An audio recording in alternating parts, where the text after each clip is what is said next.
बहुत पुराने समय में एक खूबसूरत राज्य था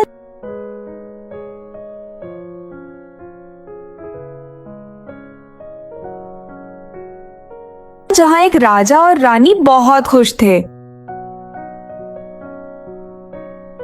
लेकिन रानी बहुत बीमार थी और डॉक्टरों के पास कोई इलाज नहीं था। केवल एक जादुई फूल ही उन्हें बचा सकता था।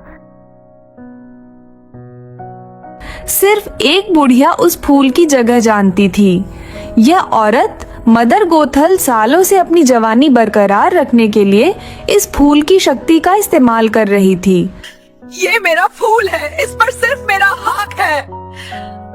राजा ने अपनी पत्नी को बचाने के लिए पूरे राज्य को जादुई फूल खोजने के लिए भेज दिया और आखिरकार उन्होंने उसे ढूंढ लिया। फूल की शक्ति से रानी ठीक हो गई और जल्द ही उनके घर में खुशियां आईं। एक सुनहरे बालों वाली बेटी पैदा हुई जिसका नाम रापुंजल रखा गया। लेकिन जब मदर गोथल को पता चला कि फूल की शक्ति अब बच्ची के बालों में है तो वह उसे चुराने आई। एक रात गोथल चुपके से महल में घुस गई और उसने बच्ची के बाल काट दिए, लेकिन बाल कटते ही उनकी शक्ति खत्म हो गई।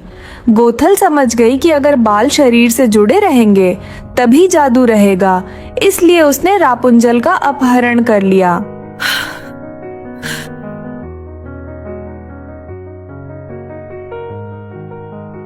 रानी की चीखें पूरे महल में गूंजी, पर कोई उसे बचा न सका। गोथल उसे एक छिपे हुए ऊंचे टावर में ले गई जिसमें कोई दरवाजा नहीं था। टावर का जीवन सालों बीत गए और रापुंजल टावर में बड़ी हुई। उसने कभी बाहर की दुनिया नहीं देखी थी। मदर गोथल उसे डराती थी कि बाहर की दुनिया बहुत खतरनाक है। हर साल रापुंजल के जन्मदिन पर राजा रानी और प्रजा आसमान में लाल लटेन चिरगन उड़ाते थे, इस उम्मीद में कि उनकी खोई हुई राजकुमारी उन्हें देख ले। रापुंजल टावर की खिड़की से उन रोशनियों को देखती और दिल में चाहती कि काश वह उन्हें करीब से देख सके। उसकी जिंदगी एक जैसी थी, सुबह उठना, पेंटिंग करना और किताबें पढ़ना।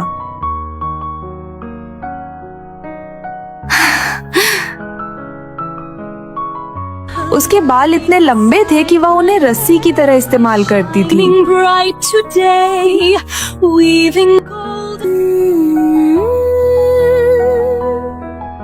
छुपी हुई हूँ मैं अपनी दुनिया में, पर दिल मेरा रोया है खामोशी में। रोशनी का जहां दूर लगता है मुझसे। अचानक एक दिन नीचे से आवाज आई, रापुंजल, अपने बाल दो, तुम्हारी मदर आई है। यह मदर गोथल थी। रापुंजल ने बाल नीचे गिराए क्योंकि टावर पर चढ़ने का यही एकमात्र तरीका था।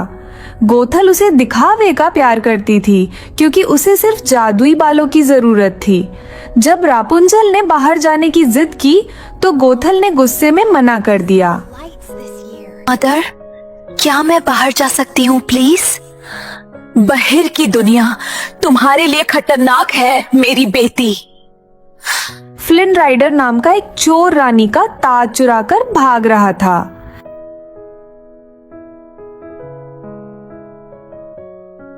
सैनिकों से बचते हुए वह जंगल के उस गुप्त टावर तक पहुंच गया। फलिन खिड़की से अंदर घुसा जहां रापुंजल ने उसे फ्राइंग पैन से मारकर बेहोश कर दिया। रापुंजल ने पहली बार किसी दूसरे इंसान को देखा था।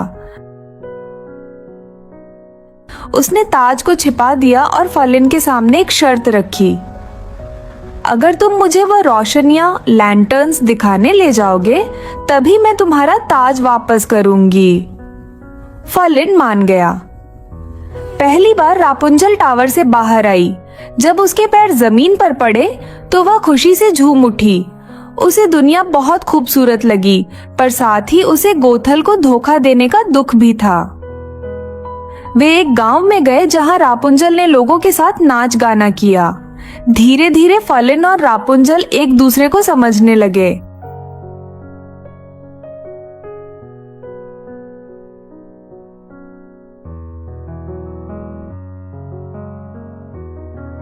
रात होने पर फॉलिन उसे एक नाव में बिठाकर ले गया ताकि वे लालटेन को करीब से देख सके। सच्चाई का खुलासा आसमान हजारों रोशनियों से भर गया। रापुंजल की आंखों में खुशी के आंसू थे। मुझे बहुत खुशी हो रही है। ये सब कितने प्यारे लग रहे हैं। मुझे खुशी हुई कि तुम खुश हो। उसने एक लालटेन पर सूरज का वही चिन्ह देखा जो उसे अपनी धुंधली यादों की तरफ ले गया, लेकिन मदर गोथल सब देख रही थी। अगर रैपुंज़ल को राज पता चल गया तो बहुत बुरा होगा। मैं फिर दोबारा जवान नहीं हो पाऊंगी। उसने सैनिकों के जरिए फॉलिन को पकड़वा दिया और रापुंजल को धोखे से वापस टावर ले गई। वहाँ रापुंजल को सब याद आ गया कि वही खोई हुई राजकुमारी है। मुझे पता चल गया है तुम मेरी असली माँ नहीं हो। तुमने मुझे यहाँ अपने वालिदैन से छुपा कर रखा। उसने हिम्मत जुटाकर गोथल का सामना किया। अंतिम संघर्ष और मिलन फॉलिन जेल से भागकर रापुंजल को बचाने पहुंचा, लेकिन गोथल ने उसे जख्मी कर दिया।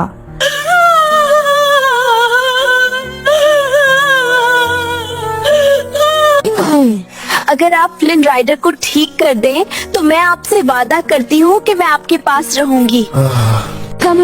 नहीं, बिल्कुल नहीं रैपुंज़ल, ऐसा मत करना।